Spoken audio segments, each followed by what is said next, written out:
Eh bien, bonsoir à tous ces amis, supporters, sportifs parisiens, parisiennes, supporters, supportrices d'autres clubs, amoureux du football, bienvenue à vous. Écoutez les amis, comme le titre l'indique, je suis très content de vous retrouver pour cette vidéo partie 2 de mes best-of, mes coups de gueule sur YouTube, tout ça. Je vous ai concocté la partie 2 et vous inquiétez pas parce qu'il y en a beaucoup à revoir et à concocter. Donc la partie 2 ne sera pas du tout la dernière partie. Hier, il y a la partie 1 qui est sortie, ça vous a beaucoup plu. Et bien, sans plus attendre, je vous présente la partie 2. En 20 minutes, il fait 2 fautes grossières et 3 cartons rouges. Hakimi, j'en ai ma claque. Je le dis, je le répète. Qu'est-ce que Achraf Hakimi apporte plus au PSG qu'un vulgaire Thomas Meunier? Quoi de plus? Dites-moi ce que Hakimi apporte plus que Meunier au PSG. Dites-moi! Dites-moi! J'ai encore vu les nationalistes là, les Marocains, le FC Consulat, le Passeport Football Club, qui le défendent juste parce qu'il est Marocain comme eux. Qui nous disent, ouais non mais Hakimi est trop fort, arrêtez, regardez les matchs. Ben je les regarde, ils montrent rien. Le peu d'intensité qu'on voit dans leurs entraînements, on me dit ouais mais t'as qu'à être coach, ouais mais t'as qu'à y aller toi t'entraîner avec eux. Voilà ce que t'entends. Et ils ont quoi à dire, ces gens-là qui couvrent H24 ces chèvres? Hein? Oui, ce sont des chèvres, parce qu'ils marchent sur le terrain et ils boutent! Ils boutent la pelouse! C'est tout ce qu'ils savent faire! Allez les amis, bonsoir à tous. Allez, on lève les bras, tous ensemble. Et c'est parti! Bravo les trous du cul! Magnifique! Bon, je vais me calmer. Le craqué Mbappé.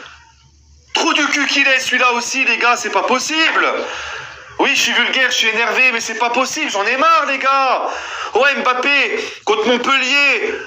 Ouais, vous savez, moi je sais mes défauts. Ah, vous savez, j'étais un petit peu fatigué. Je connais mes défauts et machin et ceci.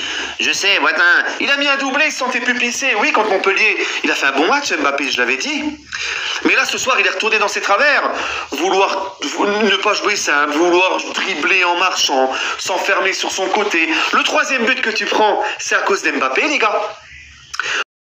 C'est possible de voir Marquinhos, Danilo Pereira en attaquant.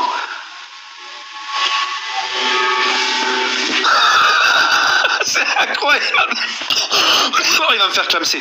Ouvrir un peu les yeux parce que justement, cette finale, on va en parler. La finale de la Ligue des Champions, monsieur Tuchel. Hein? Cette finale de Ligue des Champions, eh ben... T'es face à une grosse équipe là, avec un gros milieu de terrain. Et Marquinhos, qu'est-ce qu'il a fait pendant la finale? Il a rien foutu. Voilà. Il a eu un gros milieu défensif.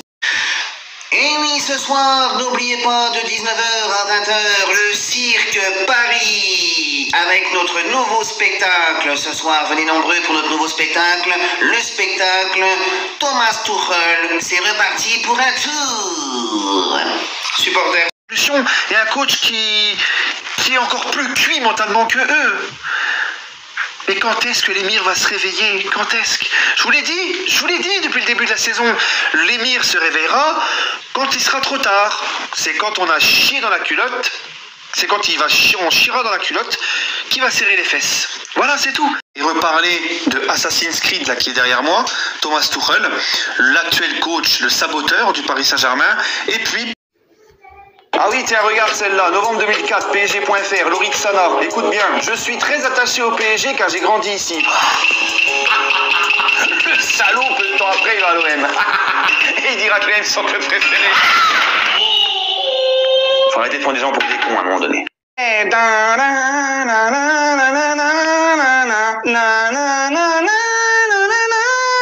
Ah, c'est magnifique, libéré, délivré. Oh, c'est beau les amis. Oh,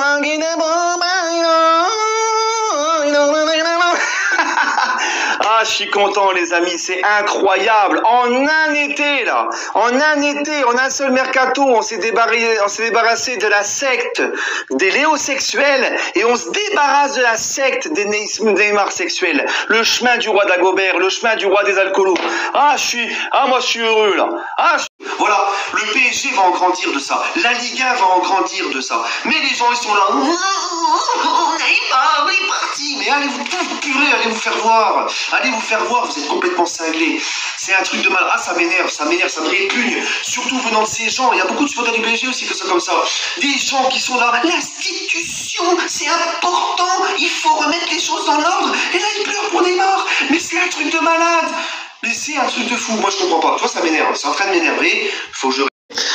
Hein? Tuchel, première mi-temps, qui voit ses joueurs, zéro pressing, zéro intensité, des zombies sur le terrain. Il est là, sur son banc. Cut, c'est magnifique, c'est top. Hein? C'est bon.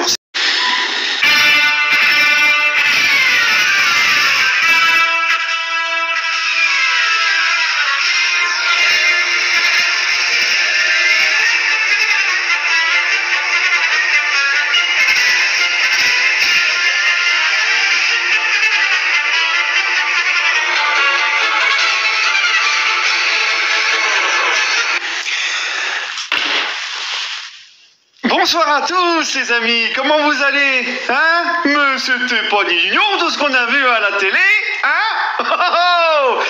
C'était pas beau ce qu'on a vu aujourd'hui encore ce soir, mais magnifique les gars, on va droit dans le mur, mais c'est génial! Waouh, putain le PSG nous avait manqué! Tu vois, on était tout content, on allait reprendre la compétition et tout, ouais.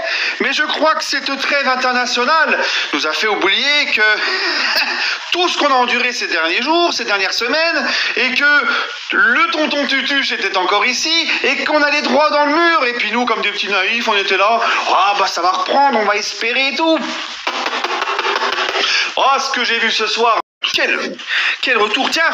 Ah ouais, tiens, regardez, voilà, deuxième mi-temps, tout confort, voilà, deuxième mi-temps, je dis, on n'a pas eu d'occasion, ouais, c'est vrai que c'est compliqué à faire des passes avec un truc comme ça, faire des frappes, mais franchement, les nouveaux crampons, toi, ça c'est la crampon spéciale PSG, une mi-temps sur deux, tu vois, il y a une mi-temps, il joue avec des crampons, la classe, tout ça, deuxième mi-temps, il joue avec ça, voilà, c'est parfait, c'est peut-être, voilà, ça c'est, voilà, c'est là, tu vois, il y a le maillot extérieur, il y a le maillot domicile, le maillot de third ou je sais pas quoi là, et ben ça, c'est le crampon, deuxième mi-temps, voilà, c'est le crampon, une mi-temps sur deux, voilà, allez, moi je vous laisse, salut à tous les amis, la chose, c'est de tout de suite réagir, Doha, il faut réagir.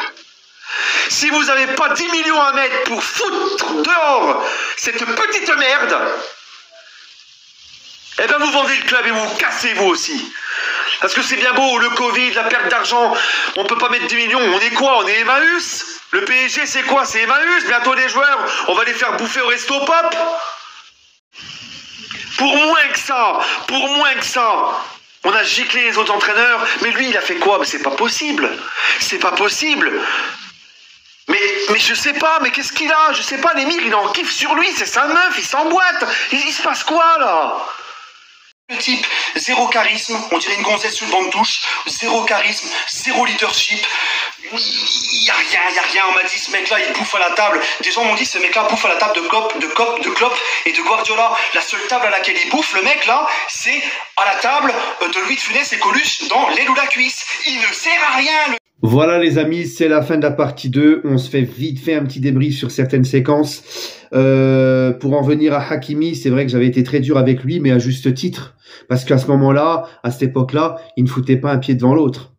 Et c'est vrai que Hakimi, notamment depuis que Luis Enrique est arrivé, c'est redevenu pour moi le meilleur latéral droit du monde. Là, à contrario, Hakimi, là maintenant, il apporte bien plus qu'un vulgaire Meunier.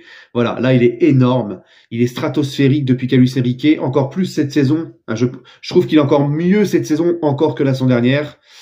Magnifique. Voilà. Et le pauvre Tuchel. Ah, le pauvre Tuchel, il a pris cher. Hein. Et c'est vrai que Tuchel, il me rendait fou. Le PSG à l'époque me rendait fou. Cette équipe me rendait fou. Tuchel et ses choix de malade et ses conférences de presse lunaires et tout me rendaient fou. C'était aussi à une période où il y avait quasiment plus de jeu sous Tuchel, alors qu'au début, nous avions habitués à beaucoup mieux. Hein, c'était vraiment compliqué à ce moment-là et j'avais, je me suis lâché sur lui. Il a pris très cher. Hein. Je pense même que j'avais abusé. À ce moment-là, même je crois que tous les problèmes dans ma vie, ça aurait été Tuchel, tu vois.